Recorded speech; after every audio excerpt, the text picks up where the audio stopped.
ওং হিরিং হরং নীলকণ্ঠায় ভগবতের রুদ্রায় নমঃ শিবায়। আমি জ্যোতিষী শ্রী শীতল কুমার। আজকের বিষয় সিংহ রাশিফল আগস্ট 2024। তো আজকের বিষয় শুরু করার আগে আমি আবারও আপনাদের মনে করে দিতে চাই, আমার বিষয়গুলো বা ভিডিওগুলো সুন্দরভাবে আপডেট পাওয়ার জন্য অবশ্যই সাবস্ক্রাইব করে দেবেন এবং ভালো লাগলে লাইক ও শেয়ার করে দেবেন। তো আজকের বিষয় সিংহ রাশিফল আগস্ট 2024।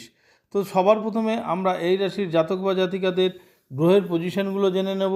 তো সেই ক্ষেত্রে সিংহ রাশিকে আমরা ফার্স্ট হাউস ধরলে ফার্স্ট হাউসে বুধ এবং শুক্র অবস্থান করছে। বুধ 22 তারিখে 12th হাউসে প্রবেশ করবে বকরি হয়ে। শুক্র 25 তারিখে সেকেন্ড হাউসে প্রবেশ করবে। সেকেন্ড হাউসে কেতু অবস্থান করছে। 7th হাউসে শনি, 8th হাউসে রাহু, 10th হাউসে মঙ্গল এবং বৃহস্পতি অবস্থান করছে। মঙ্গল 26 তারিখে 11th হাউসে প্রবেশ করবে এবং 12th হাউসে রবি অবস্থান করছে এবং এই রবি 16 তারিখে ফার্স্ট হাউসে প্রবেশ করবে। এই হচ্ছে এই রাশির জাতক বা জাতিকাদের আগস্ট মাসে গ্রহের পজিশন। তো আমরা এই পজিশনের ওপর ভিত্তি করে এবং গোচর ভিত্তিক আমরা কিন্তু আলোচনা করব। সেই ক্ষেত্রে আমরা সবার প্রথমে এই রাশির জাতক বা জাতিকাদের শরীর স্বাস্থ্য নিয়ে আলোচনা করব। তারপর আমরা এডুকেশন বা পড়াশোনার ব্যাপারটা নিয়ে আলোচনা করব। তারপর আমরা প্রেম প্রণয় সম্পর্ক, তারপর দাম্পত্য রিলেশন, ব্যবসা বাণিজ্য, ভাগ্য, কর্ম, এই সমস্ত ব্যাপার নিয়ে আমরা আজকে আলোচনা করব। তো সবার প্রথমে আমরা এই রাশির জাতক বা জাতিকাদের শরীর স্বাস্থ্য নিয়ে আলোচনা করব। সেই ক্ষেত্রে দেখুন, শরীর স্বাস্থ্য আমরা ফার্স্ট হাউস থেকে বিচার করি। তাহলে ফার্স্ট হাউসের লর্ডকে, ফার্স্ট হাউসের লর্ড কিন্তু রবি। সেই রবি 12th হাউসে 12 নম্বর ঘরে কিন্তু অবস্থান করছে এবং বিফোর 16 কিন্তু 12 নম্বর ঘরে অবস্থান করবে। তাহলে এই যে বিফোর 16 যখন 12 নম্বর ঘরে অবস্থান করবে, অর্থাৎ নেগেটিভ ঘরে অবস্থান করবে, তার মানে আগস্ট মাসের বিফোর 16 কিন্তু শরীর স্বাস্থ্যে একটু প্রবলেম হতে পারে। দেখা গেল শরীরে ঠিকঠাক এনার্জি না পাওয়া, বা দেখা গেল যে পায়ের দিকের কোনো সমস্যা হওয়া, বা ওভারঅল শরীরে একটা দুর্বল ভাব, এই ধরনের প্রবলেম কিন্তু একটু দেখা দিতে পারে। তো তারপরে আবার 16 তারিখে রবি যখন ফার্স্ট হাউসে প্রবেশ করবে, সেই সময় কিন্তু আস্তে আস্তে আবার আপনার এই প্রবলেম কিন্তু ধীরে ধীরে সলভ হয়ে যাবে। তো যাই হোক, এরপরে আমরা এই রাশির জাতক বা জাতিকাদের এডুকেশন বা পড়াশোনার ব্যাপারটা নিয়ে আলোচনা করব। তা পড়াশোনা আমরা সাধারণভাবে 5th হাউস থেকে বিচার করি। তাহলে 5th হাউসের লর্ডকে, 5th হাউসের লর্ড কিন্তু বৃহস্পতি। সেই বৃহস্পতি কোথায় অবস্থান করছে? বৃহস্পতি কিন্তু 10th হাউসে অবস্থান করছে এবং নবমপতি মঙ্গলযুক্ত হয়ে অবস্থান করছে, যা অত্যন্ত শুভ। এবং ফার্স্ট হাউসের লর্ড রবি, সেও রবি কিন্তু 16 তারিখে আপনার ফার্স্ট হাউসে প্রবেশ করবে। তাহলে সেই দিক থেকে বলা যায় যে 16 তারিখের পরে কিন্তু আপনার পড়াশোনা বা এই সংক্রান্ত ব্যাপারে কোনো টেস্ট থাকলে, অ্যাডমিশন টেস্ট থাকলে, বা কোনো রকম যদি পরীক্ষা থাকে, তো অবশ্যই 16 তারিখের পরে পজিটিভ কিন্তু বেশি দেখা যাচ্ছে।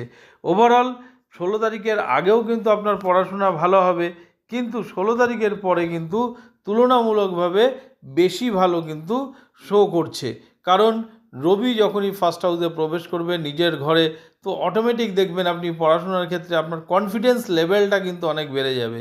তো কনফিডেন্স লেভেল যদি বেড়ে যায়, অটোমেটিক্যালি কিন্তু অন্যান্য দিকে কিন্তু গ্রো হতে থাকে। তো যাই হোক, এরপরে আমরা এই রাশি জাতক জাতিকাদের প্রেম প্রণয় সম্পর্ক নিয়ে আলোচনা করব। সেই ক্ষেত্রে দেখুন, প্রেম প্রণয় সম্পর্ক আমরা 5th হাউস থেকে বিচার করি। তাহলে 5th হাউসের লর্ড বৃহস্পতি, সে কিন্তু 10th হাউসে অবস্থান করছে এবং 10th হাউসে কার সঙ্গে? মঙ্গলের সাথে অবস্থান করছে। মঙ্গল বৃহস্পতি মিত্র গ্রহ, তার মধ্যে মানে আপনাদের মধ্যে কিন্তু প্রেমের একটা অ্যাট্রাকশান থাকবে, প্রেমের সম্পর্কও ভালো থাকবে। কিন্তু রাশি অধিপতি রবি যেহেতু দ্বাদশে থাকবে বিফোর 16, তার জন্য কিন্তু বিফোর 16 একটু আপনার মধ্যে কনফিডেন্সের অভাব হতে পারে। তো এই কনফিডেন্সের অভাবের জন্যও কিন্তু অনেক সময় সম্পর্কে একটু আধটু কিন্তু প্রবলেম, একটু মনোমালিন্য, এই ধরনের ব্যাপারগুলো কিন্তু আসতে পারে। কিন্তু আসলেও যখন 16 তারিখে ফার্স্ট হাউসে রবি প্রবেশ করবে, এই সময় কিন্তু এই মনোমালিন্য ব্যাপারগুলো থাকবে না। ওভারঅল আপনি কনফিডেন্সও পাবেন, ওভারঅল প্রেমের সম্পর্ক কিন্তু ভালো থাকবে। যদিও আপনাকে একটু রাগটা কন্ট্রোল করতে হবে, কারণ ফার্স্ট হাউসে নিজের ঘরে রবি কিন্তু একটু সেই জাতক বা জাতিকাদের একটু হঠাৎ হঠাৎ কিন্তু রেগে যাওয়ার একটু প্রবণতা থাকে। তো এইটুকু যদি আপনি কন্ট্রোল করতে পারেন, তাহলে কিন্তু ওভারঅল প্রেমের সম্পর্কও ভালো থাকবে।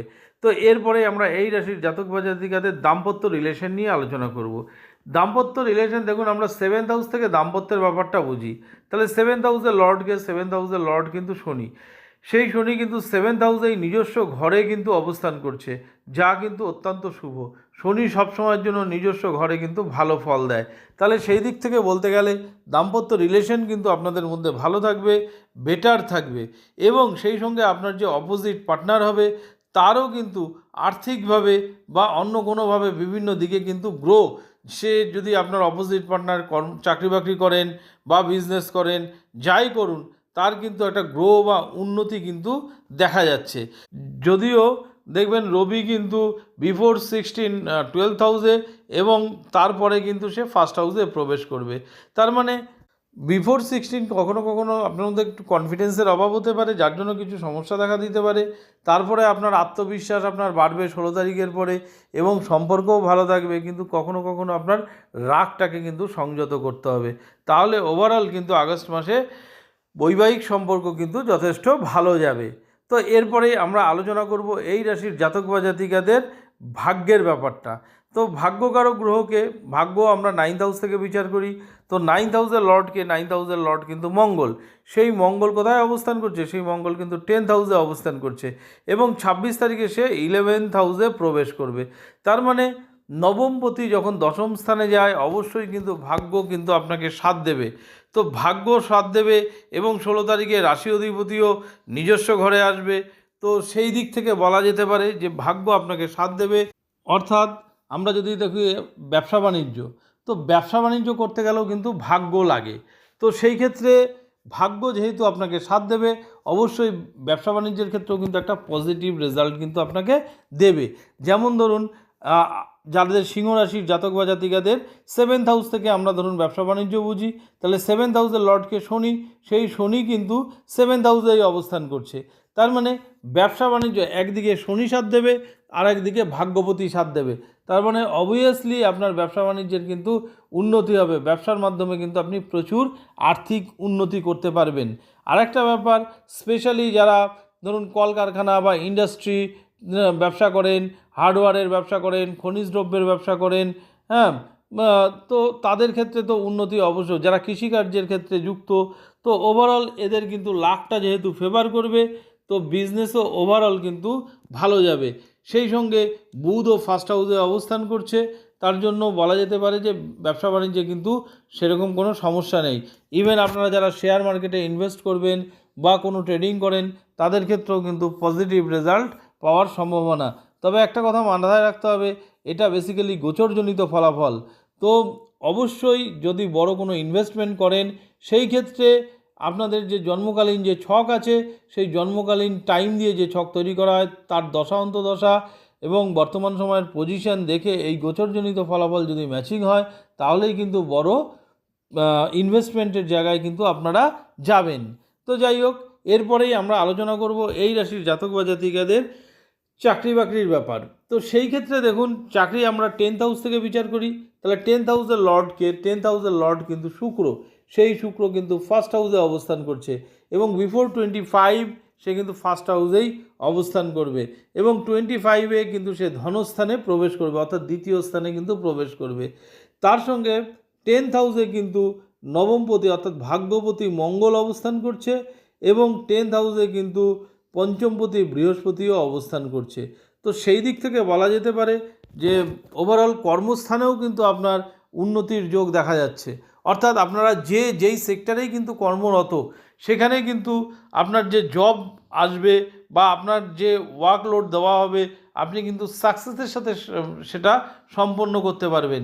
প্রথম দিকে একটু যদিও কনফিডেন্সের অভাব, তাও সেরকম হবে না, কারণ রাশি অধিপতি যেহেতু বিফোর 12th হাউসে অবস্থান করছে, যার জন্য প্রথম দিকে একটু কনফিডেন্সের অভাব হবে, কিন্তু পরবর্তীকালে ধীরে ধীরে তা কিন্তু ঠিক হয়ে যাবে।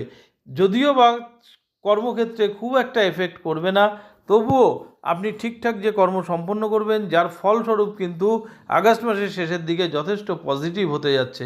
অর্থাৎ যদি কোনো প্রমোশনের ব্যাপার থাকে, সেই ক্ষেত্রে প্রমোশনও কিন্তু হতে পারে। যদি কোনো ইনক্রিমেন্টের ব্যাপার থাকে, সেই ক্ষেত্রে কিন্তু ইনক্রিমেন্টও ব্যাপার হতে পারে। ওভারঅল নতুন জবেরও কিন্তু সম্ভাবনা আছে। তো যাই হোক, এটা বেসিক্যালি গোচরজনিত ফলাফল। তো আমি বলবো অবশ্যই আগস্ট মাসে আপনারা রবির বীজ মন্ত্র কিন্তু জপ করবেন। রবির বীজ মন্ত্র যদি জপ করেন তাহলে এই যে রবি দ্বাদশে রয়েছে এর প্রভাব কিন্তু অনেকটাই কমে যাবে। আর এটা বেসিক্যালি গোচরজনিত ফলাফল।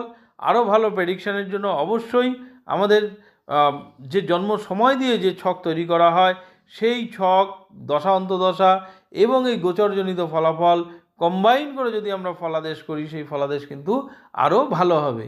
তো যাই হোক, আমি আগেও বলেছি, আবারও বলছি, আমার বিষয়গুলো বা ভিডিওগুলো সুন্দরভাবে আপডেট পাওয়ার জন্য অবশ্যই সাবস্ক্রাইব করে দেবেন এবং ভালো লাগলে লাইক ও শেয়ার করে দেবেন। আবার আগামী দিনে নতুন ভিডিও নিয়ে আপনাদের সামনে উপস্থিত হব। ধন্যবাদ।